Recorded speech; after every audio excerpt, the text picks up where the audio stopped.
All right, quick video today. We're going to be doing a first fire up video of the Turbo LS Chevelle build again after the engine rebuild because I had a rod knock. So to give you a recap, last late summer in the fall, the engine started knocking. What the hell is that? And then after a quick tear down, I noticed the rod bearings were shot, thrust bearing was shot, and therefore, obviously I had to tear the whole damn thing apart, clean it up really good, find another crank, stock, everything crank, polish it up, throw it back in there with new main bearings, rod bearings, cam bearings, a couple gaskets here and there. I went with a different oil pump, high pressure, high volume. So I'm curious to see what the oil pressure is going to be because previously I just went with a standard pump, a Melling M295, and it was in the upper 20s for oil pressure. At idle and wide open, it was 50 to 60, which I thought was a little low. And at one point, the oil pressure dropped to like 17 psi, probably due to the fact that I was running 530 with E85, haven't changed it enough in the interval process, so I think it kind of got diluted a little bit maybe, because once I changed the oil, it went back up. So overall, that was not great oil pressure. Even the tech support at Melling said, yeah, you probably should have went with the 10296 pump, which is what is in here now with the red spring. So I'm hoping for much better oil pressure. Anyway, let's fire it up.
All right, here we go. It started up with 45 oil pressure. You can see my coolant temp's climbing. It's not bled.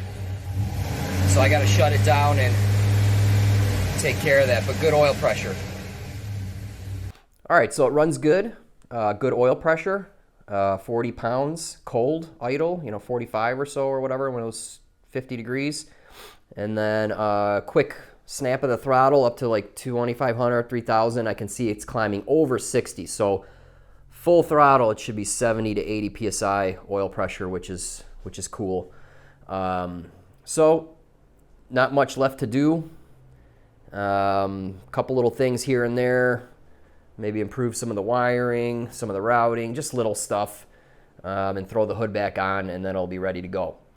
Oh, and I did get my clutch all back together, and I measured the throwout bearing, and it's spot on. So the clutch was not an issue as terms of thrashing the thrust bearing. So that was not the root cause. I don't know what the root cause is. Who cares? It's rebuilt. Try again. See what happens this year. And I'm hoping to hit the track this year just to do some more tuning, not run impressive times or anything, but just to tune it, because around here, in third gear, you're hitting 80 plus miles an hour and the wheels are spinning and all that, and it's just not safe. So I want to get it to the track and just lean on it a little more. All right, so that's it for this video. I really got sidetracked with this rebuild and other videos that I wanted to work on. Got put aside because I needed to get this done. Drop a comment. Let me know what you'd like to see in the future. I'm trying to see what makes sense for future videos, so just let me know. Thanks.